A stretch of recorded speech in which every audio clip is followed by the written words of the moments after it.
Can you believe if I say Russia has built base of its world largest empire through the conquest of a piece of land? This piece of land was so vast that it contained a sixth of the world's gold and silver, and it is filled up with vast reserves of oil and natural gas. It is Siberia. For a long time, Siberia has been touted as the secret economic weapon for Russia. Due to its vast oil and natural gas resources, it is one of the crucial energy-producing regions for Russia. Not only this, it has strengthened Russia's position among the world's largest oil producers.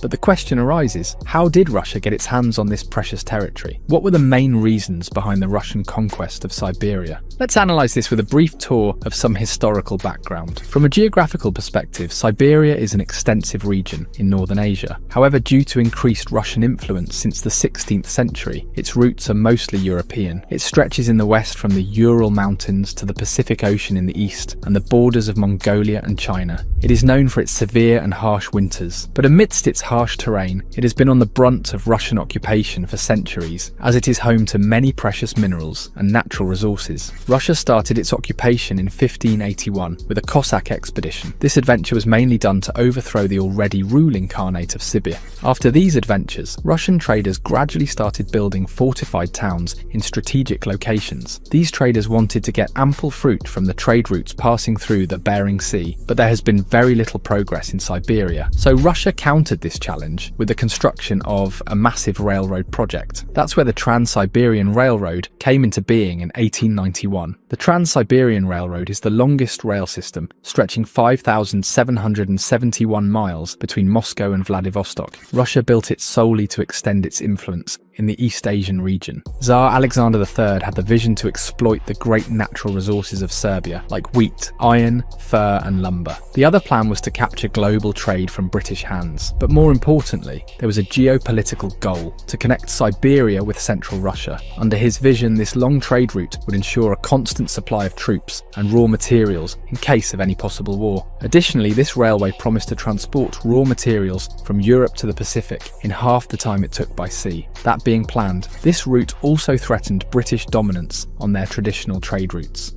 On top of that, this railroad had many significant political and economic advantages. From an economic viewpoint, this railway system was meant to transport machinery from developed European Russia to eastern Siberia. The reason behind this was to untap the industrial potential of Siberia and exploit the raw materials. Not only this, but some Siberian regions are also agriculturally rich, so this rail route ensured a maximum supply of food grains, cotton and sugar beet for the western region. Besides all these reasons, it comes to mind why Russia went to such unprecedented lengths to connect the east to the west. What were the political gains behind managing this mega project? According to many political analysts, the Trans-Siberian Railway was first and foremost a political tool. It was meant to expand and maintain the power of the Russian autocracy. Russian leaders wanted to control Siberia as there were many concerns. There was a growing debate in the Russian establishment in the 19th century about whether Serbia wanted to develop its own power structure parallel to that of a state. That being said, it would be harder to control Siberia if it became independent and sovereign, so this possibility threatened the Russian monarchy and questioned their control over regional affairs. The Russian monarchy did not want to lose control of this precious territory. That's where this railroad vision got its roots. To put it simply, the Russian government wanted to unify a state through a state-controlled railway project. But just like all its benefits, this railroad kicked off a war due to its geopolitical significance. As soon as the construction started, a Russo-Japanese rivalry took root. This route ensured Russian influence in East Asia. That's why this situation was quite alarming for the Japanese. Before the Trans-Siberian Railroad, it appeared that Russia was focused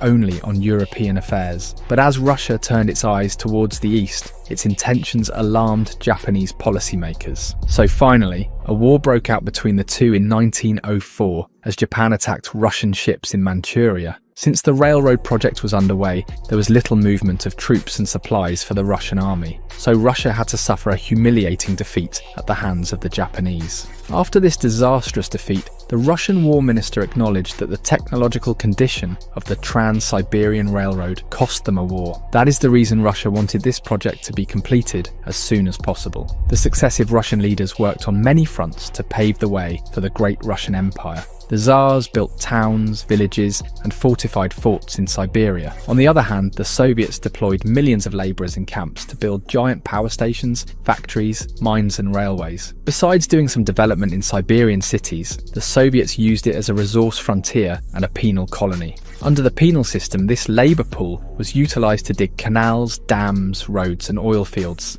Instead of exploiting Siberian resources, this region also witnessed much industrial and agricultural development under the Soviets. After World War II, the Soviets shifted key factories from European Russia to the Ural Mountains and other Siberian key cities.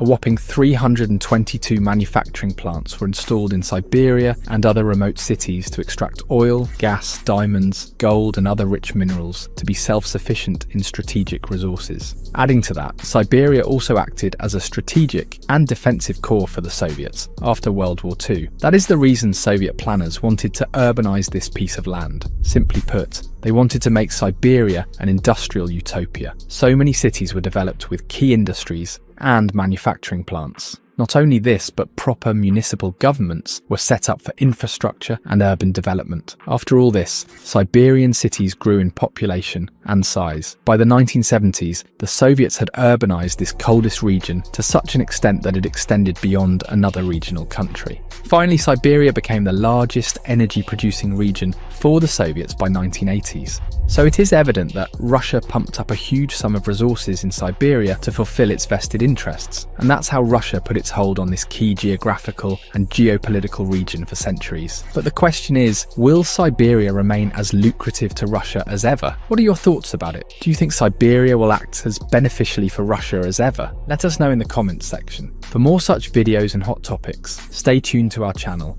and don't forget to subscribe.